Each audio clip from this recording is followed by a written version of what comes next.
مسئله داغ روز رو برداشت و من بسیار سوال میکنم که همین با عموما مهاجران تاجیک یگان دخل دارد یا نه؟ مهاجر تاجیک برای روسیه این شهروند خارجی میباشد. از این گونه مثلا جنگ باید که خودداری کنند.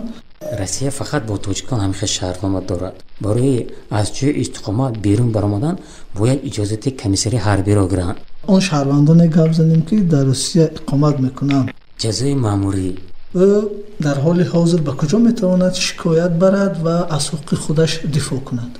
به طور اختیاری با جنگ اوکراین رفته اشتراک کردن ندارید. دست کشیدن از شهروندی روسیه هم اونقدر آسان نیست. خب دیسکریمیناسیون میشه نسبت شخصان جنگ اوکراین رفته اشتراک کرد.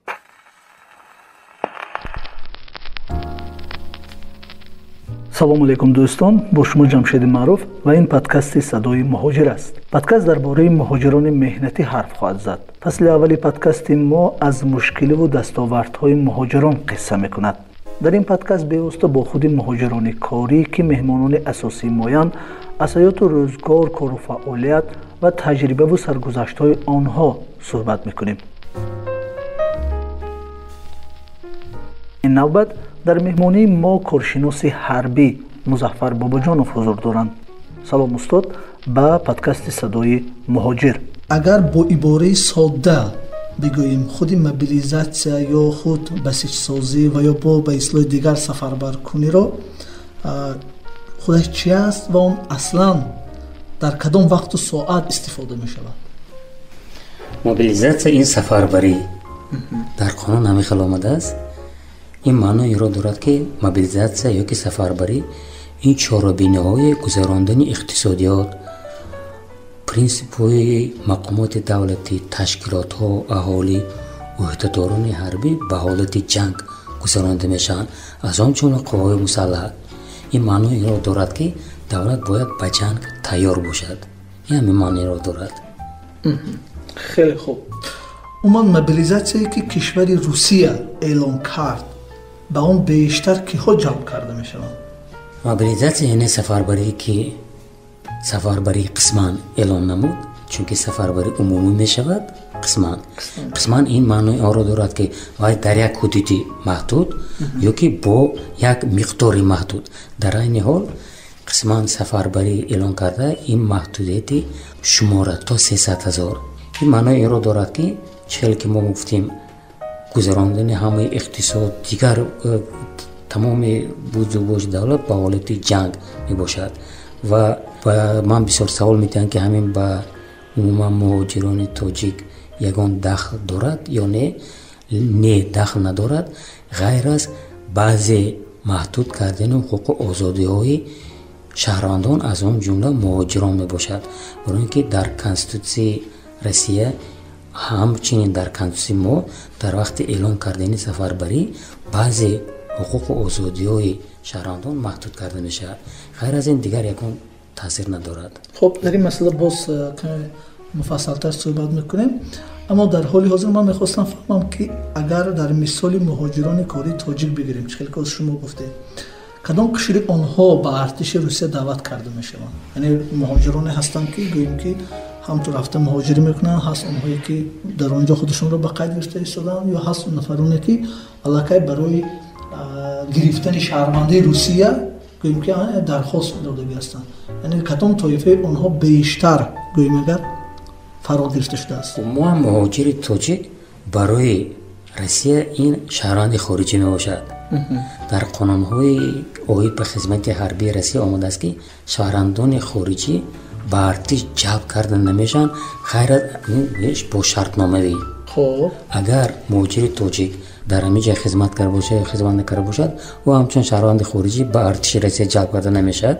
لیکن اگر وای در ساحه حربی متخصص کمیاب باشد، در ارتش خدمت کرده باشد، ممکن که حتی تجربه جنگی داشته باشد، آن وقت این گونه شخصان میتوانند با شرطنامه با یک مهلت معین 1 سال 2 سال 3 سال به ارتش با شرطنامه به خدمت روند. اگر با آن خواهش نداشته باشند آنها را یگان کس به ارتش دعوت نمی کند. خب چون سوال درباره مهاجران که رفت استاد، من میخواستم فهمم که برخی ها واقعا در شبکه‌های اجتماعی سوال کردند، از ما هم پرسیدند. میخواستم دقیق کنم که آیا در هر صورت همچون نظری کارشناس شما در کار است که نفرانی که هم شهروند مثلا تاجیکستان هستند و هم شهروند کشوری روسیه هستند، در این صورت چگونه است؟ چون که در آنجا مثلا در این باره خود حتی گفتم ممکن است که وزارت کارهای خارجه تاجیکستان نیز در روسیه شهروندای ما رو نیز هشدار داده بودند که از این گونه مثلا چی گوییم که جنگ باید که خودداری کنند و اشتراک نکنند. در صورت مثلا اشتراک کردن بالاخره مجازات میشوند. از سوی دیگر بگیریم مجازات سختری جناب پوتین نیز به تصویب رسید که در آنجا کسانی که اگر خدمت نکنند تا 10 سال حبس میشوند. در همین حالت شرح میدادید فهموتر شد، میخواستیم فهمیم. پیش از به این سوال جواب دادن من میخواستم درباره سازشنامه درباره دو شهروندی گفته بگذارم. هفتم سپتامبر سال 95 بین روسیه و تاجیکستان سازشنامه دو شهروندی بسته شد.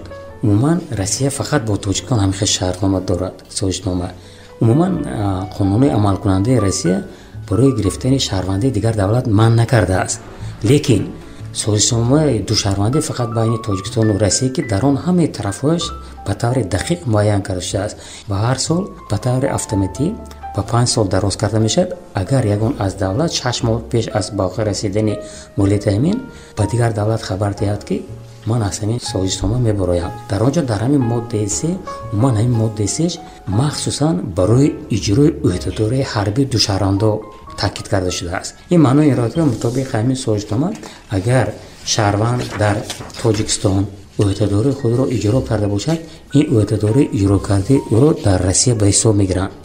اگر در روسیه عهدهداری خود را اجرا کرده باشد، این عهدهداری او را در تاجیکستان به نظر میگیرند. این معنی این را دارد که اگر شهروند تاجیکستان خدمت کند در تاجیکستان، بعد به روسیه رفته شهروند روسیه را قبول کند، خدمت حربی که او در تاجیکستان کرده بود در روسیه حساب میکنند. از اونجا برعکس اگر در روسیه خدمت کرده باشد، اون که مدت خدمت در تاجیکستان 2 سال، در روسیه 1 سال فرق ندارد. اگر در تاجیکستان 2 سال خدمت باشد، در روسیه خدمتش به نظر میگیرند. اول در ارتش روسیه 1 سال خدمت کرده باشد، اگر به تاجیکستان آید خدمت او را به نظر میگیرند. حتی خدمت آلترناتیوی را گذاشته باشد هم در روسیه مطابق قانون نو درباره عهدهداری حربی و خدمت حربی که 29 ژانویه 21 قبول شد، همون خدمت آلترناتیوی شهروند روسیه اگر به تاجیکستان بیاد، بعد گذاشتن خدمت آلترناتیوی او را همچنین خدمت حربی حساب میکنند. در اینجا نکنن و هم قید حربی هم عهدهداری اجراش همه به نظر گرفته شدند. لیکن یک چیز رو قید کردن لازم است که در همین شرطنامه گفته شده است که اگر همین شهروند در همین دولت به طور دائمی زندگی کند، постоянное место жительства. این معنی این را دارد که وی باید در قید کمیساریات حربی استاد، در قید زیست استاد، در آنجا دائمی زندگی کند. هر بسیار وقت به من سوال میدادند که دائمی این چی معنی دارد و چند روز است. من راستی گفت در همین یگان قانون عمل کننده جمهوری تاجیکستان یا که روسیه همینا نیافتم، فقط در کودکس اندازه روسیه یافتم که دائمی انسان میشد که اگر مبین 1 سال زیاده از 183 روز در اون دولت زندگی کند. این معنی این را دارد که اگر شهروند تاجیکستان شهروندی روسیه را قبول کرد، در روسیه زندگی کار میکند، در قید حربی در قید زیست میایستد، اون وقت وی حساب کرده میشد که وی باید قانونهای دولت روسیه را اجرا کند. در همون وقت این را به ارتش دعوت کرده میتونند. طریق دعوت یا که طریق شکل که ما گفتیم سفربری. همین طلبات اساسی این استقامت دائمی در همون دولت می باشد. یا که باید دو شهروندی دارد، هم شهروندی روسیه تاجیکستان، لیکن در آنجا در قید حربی نیست، در قید زیست نیست و میرد کار میکند، گشت میبیاد، این وقت او را دعوت نمیکنند.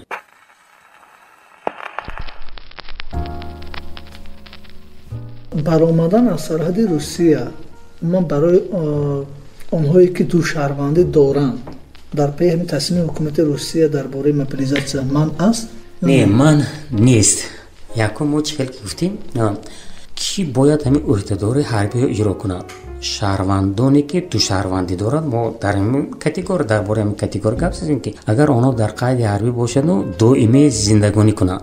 این یا دومش وقتی که اون کس رو با ягон даста таъин мекунанд дар вақте ки вай дар баъд аз тамом кардани хизмат ба қайдаи ҳарбӣ меистад, ба билети ҳарбӣ ӯ як қоғазчи сурхе ки дар бораи ба сафарбарӣ даъват кардани ӯ номида мешавад, ро ба ҳамон ва билети ҳарбиш клей мекунанд. Дар онҷо штамп меистад ки ҳамин қоғазча ёки ҳамин хабари сафарбарӣ дорад гуфта. вақте ки сафарбарӣ эълон карда мешавад, ин гуна шахсон мутобиқи қонунҳои амалкунандаи ҷумҳурии Тоҷикистон ва мутобиқи қонунҳои амалкунандаи Россия барои аз ҷои истиқомат берун баромадан бояд иҷозати комиссари ҳарбиро гиранд. дар ҳамон ҷо ки қайд мезанад, агар дар дасти дар ҳамон билети ҳарбӣ ин шахс ҳамон қоғазчае ки хабаре ки чихел ки мегӯяд хабари сафарбарӣ надошта бошад, дар ҳамон билети ҳарбиш ягон нишона набошад ки ӯ ба ягон даста таъин карда шудааст, ӯ метавонад ба таври озод барояд. лекин аз рӯи ҳамон хабарҳое ки ҳозир ман медонам, аз ҷумла дар ҳамон интернет ҳамин мо хондиму дидем, комиссариатҳои ҳарбии шаҳру ноҳияи Россия ҳамин рӯйхати шаҳрвандони рӯйхати ӯҳдадорони ҳарбие ки бояд шаванд ба мақомотҳои сараҷон пешниҳод намуданд, чунки пеш аз баромадан онҳо бояд аз қайди сараҷон гузаранд. агар ин гуна шахсон дар ҳамон рӯйхат бошанд, ин гуна шахсонро барои баромадан иҷоза надода истодаанд. лекин чихел ки пресс-секретари ҷаноби Путин Песков гуфт ки мо ҳоло ягон категорияи шаҳрвандонро барои берун баромадан аз Россия ман накардем. ин ҳам ба шаҳрвандони Россия ва ҳам ба шаҳрвандони Тоҷикистоне ки душаврандӣ доранд таълуқ дорад. хуб, биёед дар бораи он шаҳрвандоне гап занем ки дар Русия иқомат мекунанд. яъне онҳо агар баъд аз гирифтани даъватнома ба комиссарияти ҳарбӣ дар сурати ҳозир нашуданд, нисбати ӯ чӣ гуна муҷозот пешбинӣ мешавад? дар қонунҳои амалкунандаи Россия, аз он ҷумла дар қонунҳои амалкунандаи Ҷумҳурии Тоҷикистон барои бо даъватнома ҳозир нашудан ба комиссарияти ҳарбӣ ҷазо пешниҳод карда шудааст.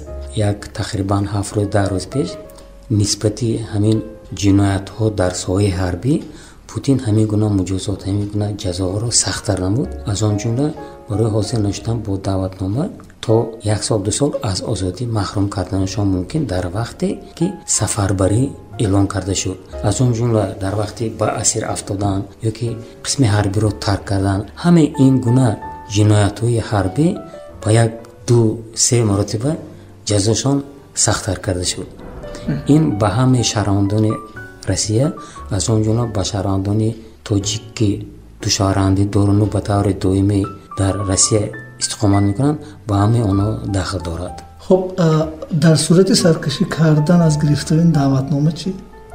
дар вақти саркашӣ намудан ҷазои маъмурӣ аз он ҷумла дар Тоҷикистон ҳам ҳаст, дар Россия ҳам ҳаст ҳамихел. лекин вақте ки ин 2-3 маротиба аз гирифтани даъватнома саркашӣ намуд, он вақт ба ҷазои ҷиноятӣ мегузарад. ин ҳам камтар сахт карда шуд нисбат ба пештара, барои он ки нагирифтани даъватномаҳо баъд аз эълон кардани сафарбарӣ бисёртар шуда. ташаккур. хуб устод, вақте шаҳрванд даъватномаро гирифт, оё ӯ метавонад бо роҳи қонунӣ адои хизматро ба таъхир андозад? шумо дар назар доред дар вақти сафарбарӣ? дар вақти сафарбарӣ, вақте ки сафарбарӣ эълон мекунанд, дар он ҷо гуфта мешавад ки аввал кадом категорияи ӯҳдадорони ҳарбӣ даъват карда шаванд. дар ҳамин сафарбарии қисман эълон кардаи 21 сентябр дар он ҷо гуфта шудааст ки аввал ӯҳдадорони разреди якум, категорияи якум.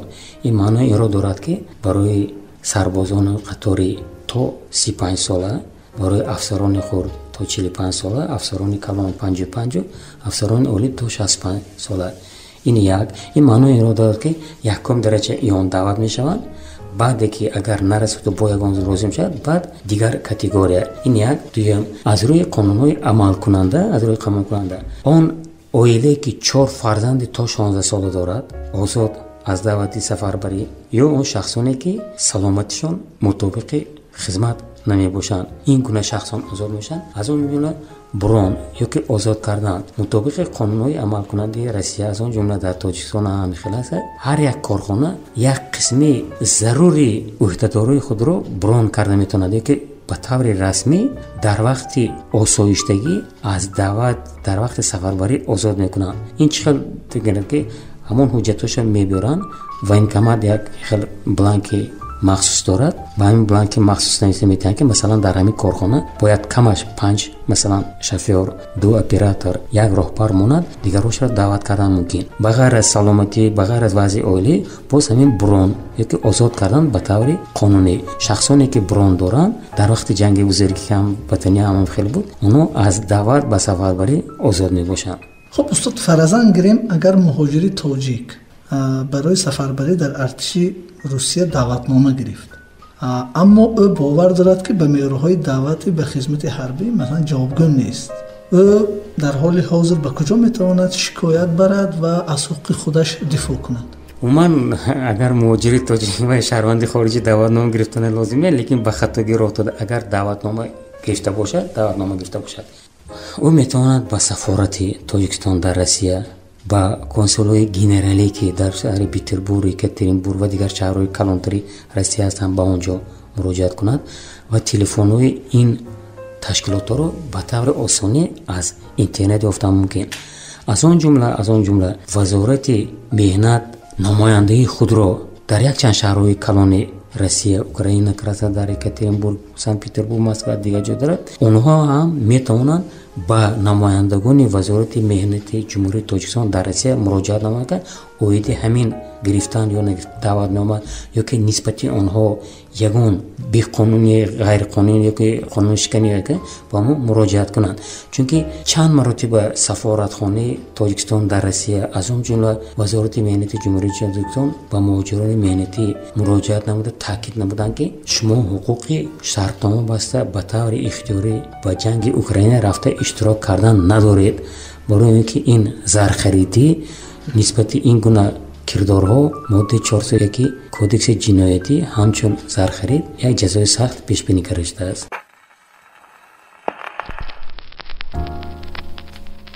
استاد ببینید که خواهانها سوالها گرد و اطراف موبیلیزاسیون خیلی زیاده است، اما در هر صورت آنهایی که اگر تصمیمی دست کشیدن از شهروندی روسیه را کنند، میتوان گفت که آنها از موبیلیزاسیون خلاص می‌یابند؟